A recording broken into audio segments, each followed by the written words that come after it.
Welcome to the Softland Central podcast, your home for market entry knowledge and resources. Softland Central is brought to you by Softland Partners, an online. Hi, and welcome to the next episode of Softland Central. And we're here today to learn about the U.S. Small Business Development Centers. It's a mouthful, but it's an unbelievable organization, and they're smart enough to shorten their name to SBDC in most places, so it's much easier to do. So we're joined by great friends, Laurent Kahl from the Georgia SBDC International Trade Center, and then Andrew Reinke from the Indiana SBDC. So welcome both Laurent and Andrew. Thank you. Nice to be here.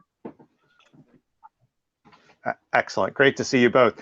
So our audience are companies that are crossing borders all around the world, and also the trade organizations that support them. And obviously, you both are concerned with the U.S., either companies coming in or going out. And so we'd like to really dive into a bit of what you do and how SBDC can help companies, and also some of the wisdom you've gained over the course of helping companies. So let's start with Andrew. And Andrew, it'd be great to hear about how your organization, Indiana SBDC, helps U.S. companies internationalize, to help them go and expand to other countries. Sure. Thank you, Bill. Again, thank you for hosting the podcast, and great to be here. The Indiana SBDC has 10 offices. Indiana itself is not a very large state. It's the 38th largest in the country. So, but we do have 10 offices throughout the state to do exactly that. We have an export advisor, at least one export advisor in each of those offices. And I'm the specialty export advisor, which means I cover the entire state. Given my background in exporting, that's what I do professionally for the last 30 years. But we typically, a company will come into the center or make a phone call or an email and let us know that they're interested in finding foreign markets.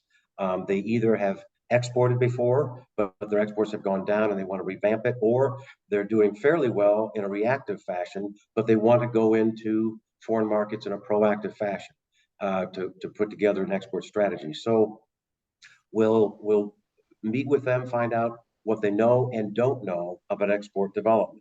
Do they know what a pro forma invoice is? Do they know what their HTS and Schedule B codes are? Do they know the foreign regulations? Do they know they can get paid using tools that can guarantee payment once it leaves U.S. shores? Export, import bank, export receivables. And we also have a series of export databases that we've paid for, in addition to what the federal government have, to say, okay, these are the foreign markets that make the most sense for these reasons. And then we do an assessment and narrow the focus down to the best types of foreign markets to go into, and then find foreign market penetration, do a gold key program with the U.S. federal government, or an international partner search, or some other ways we help companies find foreign markets, reps, distributors, and partners. And then we touch on areas of export compliance, which is needed now more than ever. We educate them on the rigors of Foreign Corrupt Practices Act, which governs how they interact with foreign buyers.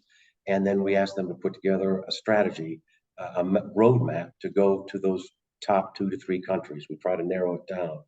And and then lastly, I will say the flagship program for the Indiana SBDC is the Export Indiana Accelerator Program. It's a 12-week course, very rigorous, in-depth, immersive course that walks a company through the 8 steps. We call it the 8 steps, core 8 steps for export development, that helps them craft that proactive export strategy. Wow, that is a comprehensive program. It's fantastic and really great service for Indiana companies. Laurent, do you want to talk for a minute about Georgia and yeah, how well, you it's very similar going? Similar to what Andrew had mentioned, regarding the export promotion and mechanics and things of that nature. We have an international trade center here that has 4 international business consultants doing the same kind of things. We work with our what they call the USIAC, U.S.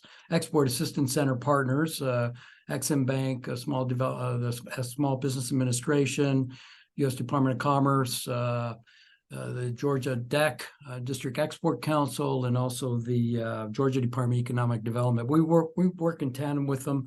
We also help find service providers to go through that journey. The tax folks, bankers, freight forwarders. When talking export, right? Freight forwarders. All the trade compliance specialists like Andrew did, all these aspects. In addition, on the domestic side, we have a domestic consulting services, cost-free. Both of these are cost-free, that helps with all kinds of business functions, marketing and HR and business planning, you name it. So we have both the domestic and the international, which also Andrew would also help and works with the SBD domestic side as well. Yep, exactly. And so, Laurent, on that vein, does your thinking about companies coming in, then do they take advantage of the services that you offer in terms of the domestic service? Yes, that's correct. Because we have naturally, I work for the University of Georgia, which is the academic institution here in Georgia. Because we have so many databases, we can help with research, domestic research for these companies that are coming in, whether it's, the location of real estate, your, possible clients or customers in the U.S., all different types of databases that we could use. So that's one of them. Again, the same thing, we can bring in service providers to help them land, it's like soft land partners and accountants and bankers and custom house broker, tax specialists, lawyers, all that. We can bring all this in to help them build their business here domestically. And again, the domestic consulting services can help them with business planning, credit sourcing, you name it. Just different domestic business issues and functions. Yes, correct. Fantastic. And is it similar in Indiana for the inbound companies, Andrew? It is similar to that. The SBDC in Indiana, we've focused on the export side. That's our niche. But we are under and supported by the Indiana Economic Development Corporation, which is our parent organization, and they have a fleet of offices overseas, from China to London, Germany, seven offices, Italy, Israel, that do on the foreign direct investment from outside to the inside to the U.S. And they work with the local economic development organizations across the state to help a company expand into the state of Indiana if they so wish. We also work with the International Center in Indiana, which is a not-for-profit entity that helps companies in foreign countries locate into the state. They educate them on doing business in Indiana, in the U.S. They help them get situated, housing, get set up with schools. So, and the International Center also is on our Indiana District Export Council. Laurent mentioned their DEC. We also have an Indiana here in Indiana District Export Council. Every state in the union has it, or every state in the union has at least one District Export Council. So I think that's one of the reasons Laurent and I connected. Perfect. So, Andrew, maybe sticking with you for a moment, is having seen and helped so many companies going offshore from the U.S. If you were going to identify sort of the top challenges that you see them grapple with as they go off, and I'm sure there's some variance by industry and maturity and all those types of things, but if you kind of the common denominators that seem to come up again and again, what would be the top things that companies internationally from the U.S. Typically are challenged by? I would think sometimes they go into it head first, not knowing what they don't know, and they're not prepared. There's a company that went through the Export Accelerator a few years ago, and he's given me license to say this. He's participated in podcasts and export seminars himself. And the company was in Lafayette. They exported to Kenya, and they didn't know what a letter of credit was. They didn't know what export receivables was. They didn't know how to assess for right fit for a distributor, and so they didn't get paid on their export, and he had to make 2 trips to Kenya to get paid, to get his funds out. He went through the export accelerator about a year later, and he then learned and filled in those gaps and became export ready. And shortly thereafter, there was a tender in Kenya for a much larger project. He took advantage of what Laurent mentioned, the SBA Export Working Capital Program, to get him some capital to build out for the materials going to Kenya. He used a letter of credit, and he worked through the District Export Council on finding a bank to help them with that letter of credit. And he made the shipment, and he got paid for the product. So I would pay for the shipment. I think one of the areas is they don't know, they're not export ready, or they don't know how to assess for right fit, finding a distributor in the foreign market, and they don't know exactly what to ask for. So we've got a process that's a 2-page questionnaire with some additional information that we ask our clients to use when trying to engage in foreign markets to assess for right fit. Gotcha. Those are great ones. So sort of contracts and payment, sort of that sort of export infrastructure or details, and then developing relationships with competent and ethical distributors, I suppose, maybe Right. number 2. But Laurent, what would you add to that? Yeah, I think long-term commitment. Make sure that when you export, you really want to dedicate all your resources with a long-term view. That really makes the success formula grow. Also, like Andrew had mentioned, to maximize all the federal, state, academic, and service provider resources. Use all those resources and get all the information and ask questions and assess and due diligence and all that. I think capital, lack of capital sometimes, those companies don't have the capital to withstand 6 months to a year to have some monies to pay for inventory and things that get them started. So I think that's a big one. And personnel, have a dedicated staff. I know it's very difficult right now to find personnel, but Andrew and I can help find possible candidates, whether it's international customer service or an export sales manager or an import sales manager, depending on the flow of the business. But so yeah, we can, those are some things that are also very critical to keep in mind, in addition to what Andrew had mentioned. Laurent, that's exactly right. I always advise clients to select an export champion in the company to take the baton going forward, because it's excellent to have an export agenda and a proactive export strategy after those 12 weeks. But if there's no one to take the baton going forward, it's going to be stagnant. So agree. That's great wisdom. So let's go to Laurent to start this next question, which is it's great to hear the challenges.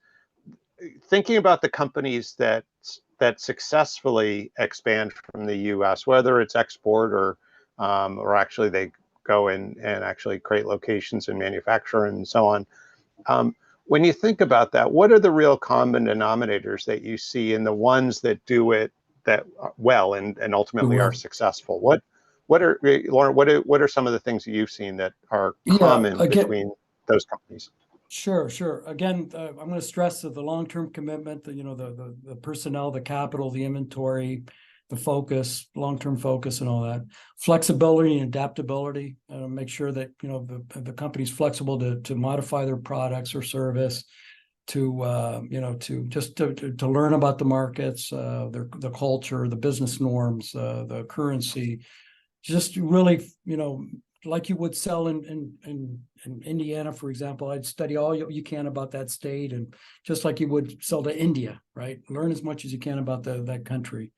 Also, the plan, the strategic planning for that particular country you want to go into. The hiring, these successful companies hire an international team, like Andrew said, a dedicated person, export sales manager with some support folks below that. creating a brand standard for for their international perspective, a good brand standard that all your international partners will follow and continue to use. Digital strategies, also international digital strategy is important.